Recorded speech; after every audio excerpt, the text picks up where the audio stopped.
সামর্থ্য অনুযায়ী করো। কোটি সৌন্দর্য যদি মনে হয় এইটুকু জায়গা আছে, যার যতটুকু জায়গা আছে ততটুকু করো।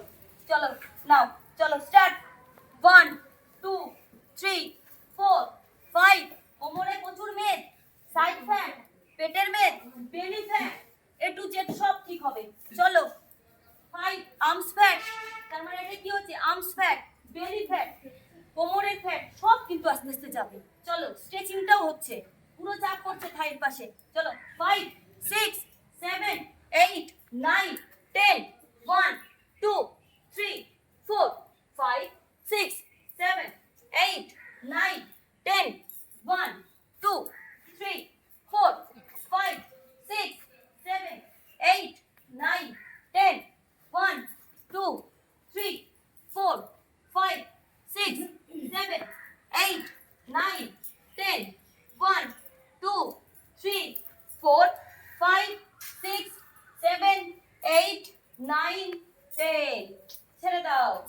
এটা যত করবে 100 বার 200 বার যতবার করবে তত কিন্তু আস্তে আস্তে সিস্টেমগুলো ঠিক হতে থাকবে।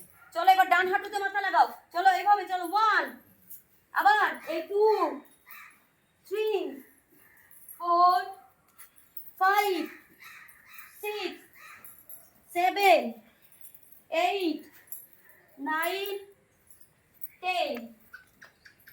আবার দু সাইড দিয়ে এভাবে হাত রাখো, ডান দিকে দু হাত রাখো, কোমরটাকে টুইস্ট করে এবার মাথা ঠেকাও। 1 2 3 4 5 6 7 8 9 10। হয়েছে? চলো এবার আস্তে আস্তে আমরা ভূমি নামন চেষ্টা করবো। চলো ভূমি নামন, চলো আস্তে আস্তে যাও, দেখো কতটা নামছে কোমর। 1, চলো আসো স্ট্রেচিংটা করো। 2 3 4 5 6 7 8 9 10। এবার কি করব?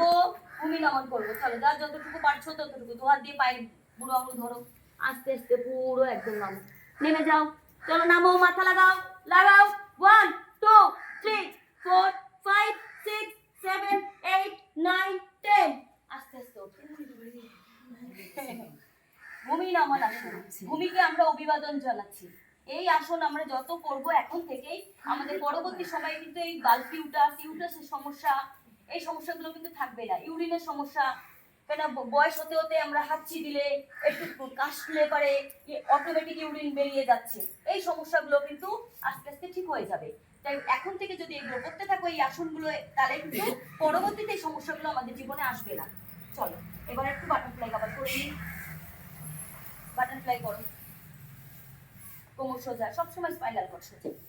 হাতটাকে এভাবে ধরে নিয়ে যতটা পারবে নিজেদের কাছে টেনে নাও, দিয়ে তোলো না।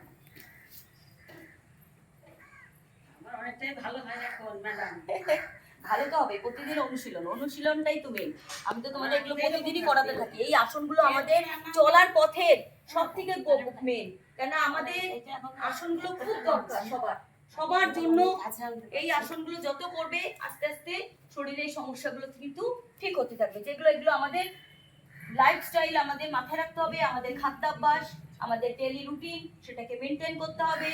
টাইম টু টাইম, যে টাইমে বলা হচ্ছে সকালের খাবার সকাল 9টায় শেষ করবে, দুপুরের খাওয়া ঠিক 12টা থেকে 1টার মধ্যে শেষ, রাতের খাওয়া ঠিক সন্ধ্যা 7টার মধ্যে শেষ।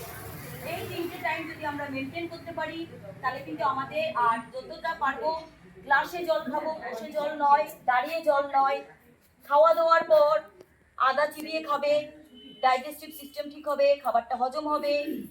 খাওয়ার খিদে না পেলে আগে আদা খেয়ে নাও, আধা ঘন্টা আগে। খাওয়া দাওয়ার পরে আদা খেলে পরে হজম করবে। যাদের খিদে পাচ্ছে না, দেখা যাচ্ছে খিদে পায়নি, তাহলে আদা এক টুকরো কাঁচা চিবিয়ে খাও, দেখবে আস্তে আস্তে খিদেটা কিন্তু পাচ্ছে।